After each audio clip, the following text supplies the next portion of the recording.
Alors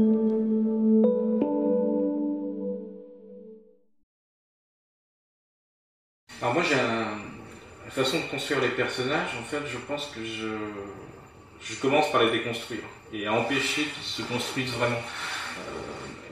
Après, il y a une illusion, on fait croire au lecteur qu'il faut qu'il ait une sensation du personnage. Maintenant, ce qui est amusant, c'est que si on arrive à lui donner cette sensation, c'est-à-dire qu'il a l'impression, voilà, on va dire, de sentir un petit peu de façon palpable qui est Lucie, qui est Antoine. En fait, il ne faut pas qu'il s'arrête, parce que s'il s'arrêtait vraiment, il s'apercevrait qu'en fait, enfin, en tout cas dans mes livres, non seulement, enfin, les personnages ne sont pas décrits physiquement, il y a très peu d'indications, en plus elles sont troublées, les valeurs peuvent s'inverser, donc il faut juste lui donner autrement, par de l'intériorité, par des frictions avec le décor, leur façon de réagir à l'histoire ou des choses comme ça. Et là, ce qui est incroyable, c'est qu'on peut faire des tas de choses que personne ne remarque. Par exemple, Antoine, en fait, dans les livres, ne parle jamais. C'est un personnage complètement muet, c'est-à-dire qu'il n'y a aucun moment où il prononce une phrase. On a certaines de ses pensées. Lucie, à un moment, lui parle. Il y a des espèces de faux dialogues comme ça, mais il ne répond pas. Mais à aucun moment, il ne parle. Et ça, c'est pas quelque chose. Enfin, quand on finit le livre, on se dit pas, c'est bizarre, tu ne parles pas, etc. Parce que voilà, dans un livre, vous pouvez faire des choses comme ça. Il faut travailler. Il y a des choses que vous mettez, des choses que vous ne mettez pas, donc il y a des choses qui sont en creux, et elles ont effectivement autant d'effets, si ce n'est plus, et d'importance que ce qu'on met. Donc voilà, c'est un personnage, moi je l'ai construit, le truc principal c'était, il ne parlera jamais, il sera muet, mais on ne devra pas entendre, plus que voir qu'il est muet.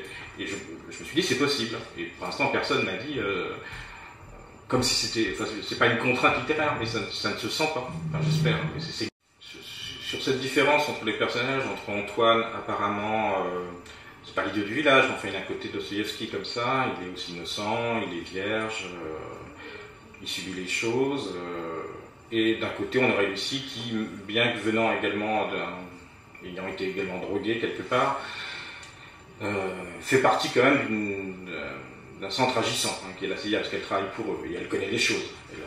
Voilà.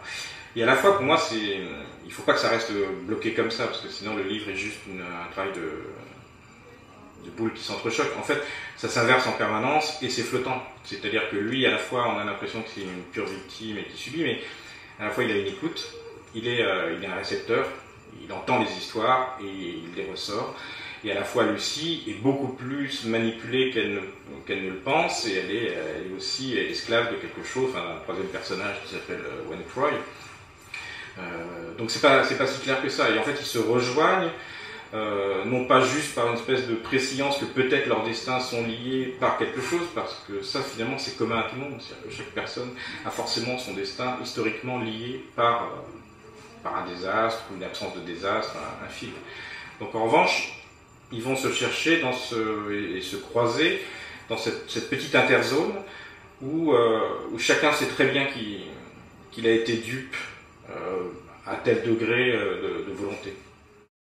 Alors, question de savoir si l'écrivain est un agent manipulateur au même titre qu'un agent de la CIA, c'est intéressant, mais là, ce qu'on a de commun, c'est juste le contrôle. Alors, autant un agent de la CIA, il vise un contrôle parce qu'il obéit à des ordres, il a une visée particulière, autant un écrivain, son contrôle est différent, parce qu'il est obligé de l'exercer à plein de niveaux. Il exerce le niveau du contrôle au niveau déjà de l'écriture. Il est censé contrôler son écriture parce qu'il se frotte à des puissances du langage et qu'il n'a pas envie d'écrire forcément des âneries ou des lieux communs. Donc déjà, il faut qu'il contrôle sa langue. C'est un contrôle qui est complexe parce qu'il doit également contrôler sa langue pour qu'elle ne se réifie pas, puisque lui, globalement, il essaie de se construire un style, mais il ne faut pas qu'il s'enferme dans ce style, sinon il se parodie lui-même. Donc le contrôle, il est obligé de se distancer. Après, s'il y a un contrôle par rapport au lecteur, moi je pense pas, parce que je pense pas qu'il faille écrire pour un lecteur donné. Je pense que c'est le livre qui fabrique le lecteur, enfin c'est des évidences. Donc on manipule des modules dans l'histoire, des lignes narratives, des motifs, des ritournelles, des choses comme ça, mais pas pour manipuler le lecteur. On manipule le livre d'abord pour qu'il se mette à fonctionner, pour qu'il devienne comme une mécanique un peu où il se passe des choses, et puis après un peu moins mécanique et beaucoup plus organique, pour qu'il puisse rentrer en contact avec le lecteur, c'est-à-dire que le lecteur puisse en faire quelque chose, soit pas juste face à un objet soit mort, soit juste une machine qui marche bien mais qui fait juste du bruit, mais quelque chose qu'il puisse presque ingérer. Donc on lui donne des choses. Alors après, effectivement, on peut ce qu'on appelle jouer avec le lecteur, mais c'est pas tant avec le lecteur qu'on joue, c'est avec la lecture. Et ça, c'est très différent, puisqu'on ne peut pas présupposer le lecteur. Donc effectivement, dans un livre, il peut y avoir ce qu'on appelle des fois des mindfuck, des choses à un moment où le lecteur dit « Ah oui, d'accord », des choses comme ça, mais ça c'est presque épiphénoménal. Ce qui se passe vraiment, c'est dans la lecture continue, dans la façon dont le lecteur s'approprie le livre. Je pense que c'est quand même une expérience physique, la lecture. Je pense que l'écriture, c'est très physique, même si on pense que c'est juste être assis devant un bureau. Pour moi, c'est quelque chose de très physique, et la lecture, c'est pareil. Parce qu'il va y avoir un effet, ça bouscule les gens, parce que ça leur fait, c'est comme des virus. Quand Burroughs disait que le langage est un virus, c'est ce qu'on fait. Sauf que là, c'est pas un virus gentil, c'est un virus qui vise des effets aussi déstabilisants, mais qui n'est pas le même qu'une manipulation, pour revenir à ce qu'on disait, qui est, on va travailler des affects. Mais il faut tout reconstruire. Faut pas émouvoir, par exemple, les gens avec quelque chose d'émouvant. Parce que c'est facile. Si vous racontez dans un livre la mort d'un nouveau-né, par exemple, vous pouvez faire pleurer le lecteur. Et en fait, c'est le sujet qui va faire pleurer le lecteur. Il est tellement fort. Voilà. En revanche, c'est un exemple que je donne souvent, si vous arrivez à faire pleurer un lecteur en racontant la mort d'une éponge, je pense que vous êtes un peu plus fort. Et je pense que c'est possible. Je ne suis pas encore arrivé, mais ce que je veux dire, c'est que voilà, on construire les conditions d'une émotion, ou d'une réflexion, ou d'un intérêt, bref, mais pas se servir des éléments donnés pour faire pression comme un levier sur le lecteur. Et ça, c'est ça le plaisir. C'est ce que j'aime par exemple chez Pynchon, qui construit vraiment des émotions, qui arrive à vous, avec la complexité de la langue, de la syntaxe, arriver à ça, au lieu de juste raconter une histoire qui est émouvante et qui n'a aucun intérêt. Ça, c'est le danger de la littérature du roman. Le piège du roman, c'est de basculer du côté de la narration, uniquement, de se dire, de toute façon, ce que je raconte fonctionne. Si vous faites ça, c'est raté. Si en revanche, je vous dis qu'il y a une chose qui est capitale et importante dans le roman, la seule chose qui peut le sauver, et qui a toujours été le cas, c'est la poésie. C'est-à-dire ce moment où le langage travaille pour lui-même, et donc pour vous, parce qu'on est constitué de langage, et où donc on oublie simplement le pur tralala diégétique, etc., et la langue elle est en train de faire quelque chose, et ça se passe là-dedans. Et c'est ça, c'est pour ça qu'on lit, je sais pas, l'Odyssée comme un roman, c'est un poème, sauf que via la traduction et l'héritage littéraire, il est devenu, en fait, pour nous, comme un roman, mais au début, c'est un poème, et le roman, c'est quand même juste pas un poème qui a mal tourné, mais voilà, c'est un peu entrechoqué avec des histoires de fables, de contes, de choses comme ça, mais ce qui peut le sauver, c'est ça, c'est l'idée poétique. S'il n'y a pas ce soleil noir comme ça dans le roman, il ne se passera rien. Parce qu'il faut que ce soit le langage à un moment qui prenne les choses. C'est comme dans Balzac, on peut sauter des descriptions, mais c'est là que ça se passe.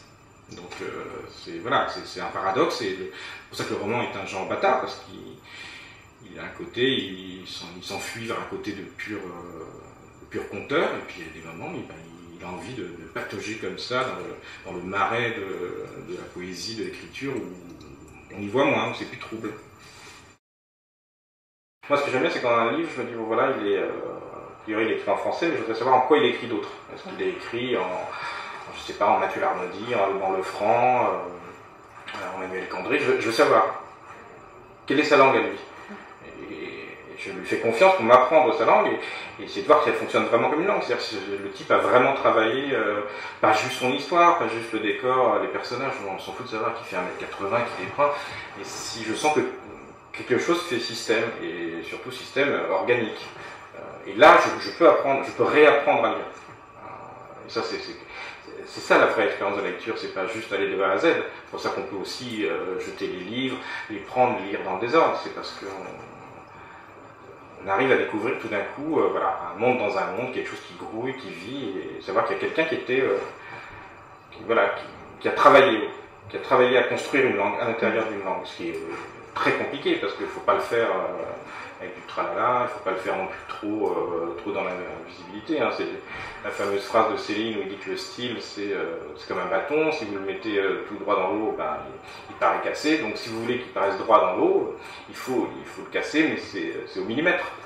Et chaque livre vous apprend cette façon de recasser le bâton pour qu'il soit droit. Alors c'est très compliqué quand on écrit sur, entre autres, une substance qui altère la vision, l'intellect. Parce que moi je voulais pas faire un livre délirant. J'en ai déjà fait sans parler de la drogue. Le délire n'est pas l'apanage de la drogue réciproquement. Donc c'est pas un livre délirant, c'est pas un livre psychotique. Je pense que l'écriture elle fonctionne pas comme quelque chose qui dit voilà. C'est comme si la drogue faisait écrire comme ça. C'est pas du tout ça. La matière même est délirante. Donc par exemple, le chapitre sur Ton Saint-Esprit, où on décrit un peu les hallucinations de ses habitants, si on le lit bien, il n'est pas du tout écrit de façon délirante. Enfin, en tout cas, dans la syntaxe, il n'y a pas un travail psychédélique, j'écris pas comme du... enfin, j'ai pas le nom qui me vient en tête, parce que je pourrais dire Burroughs, mais il n'écrit pas de façon psychédélique, Burroughs non plus. C'est écrit très cliniquement, finalement, mais la charge à l'intérieur est telle que des fois il suffit de quelques exagérations ou décalages pour qu'on ait effectivement cette impression. On peut lire le chapitre et se dire c'est complètement délirant. Mais c'est pas dans l'écriture que ça l'est. Parce que ce n'est pas le propos. On ne va pas redupliquer non plus, c'est pas la peine d'en faire trop. Donc la phrase elle part pas du tout dans tous les sens, à mon sens elle est tenue.